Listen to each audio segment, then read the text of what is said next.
Мы просто не могли выйти, потому что нашу дверь заблокировал той дверью, которая упала. Семья Панфиленко рассказывает, проснулись от сильного хлопка, почувствовали запах газа и попытались выйти на улицу, но не получилось. Дверь была заблокирована соседской. Выбрались лишь с помощью сотрудников МЧС.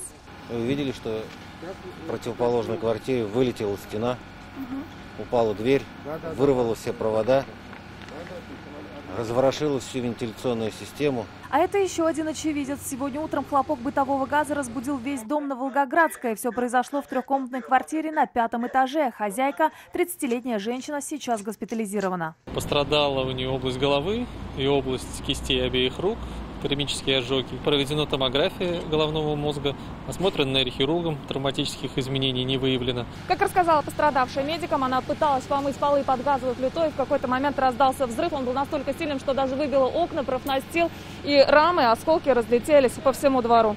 Дом тут же отключили от газоснабжения, жители эвакуировали. Из-за случившегося стены квартиры дали трещины. Всего из данного подъезда и соседних подъездов было эвакуировано 52 человека, в том числе 10 детей. Пострадавших госпитализированы в больницу. От МЧС привлекалось 8 единиц техники, 30 человек личного состава. Жители соседних подъездов после того, как специалисты осмотрели их квартиры, смогли спокойно вернуться. А вот тем, кто проживал во втором подъезде, временно предложили разместиться в 64-й школе.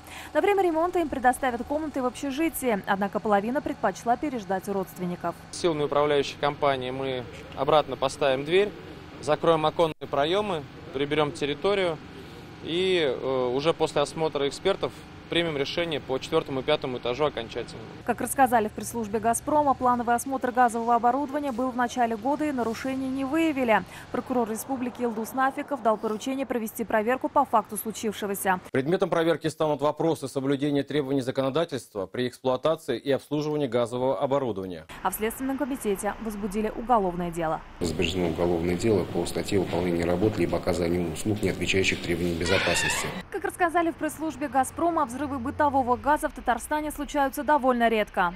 В 2005 году в Казани по улице Гвардейской произошел хлопок газа с возгоранием. В результате погибла жительница, собственница квартиры. Причиной происшествия стала самовольная замена газовой плиты. По Татарстану хлопок газа был в 2018 году в Буинске, а в 2019 в Казани на проспекте Победы из-за хлопка газа произошло возгорание. В результате погиб 38-летний мужчина. Нафиса Минязова, Адель Миндубаев и Наиль Абдулин, ТНВ, Казань. Авыр һәм мөмкин кадәр илә булу соралган вакытта ТНВ телеканалы тамашачыларга яраткан фильмын кабат карау мөмкинлеген бирә. Хәзер «Синең күзләр» фильмы ТНВ.ру сайтында бар. Бу көннәрдә өйдә булыйк. Все новости дня, выпуски программы «Новости Татарстана», программы и фильмы на сайте tnv.ru и на YouTube-канале ТНВ. Подписывайтесь.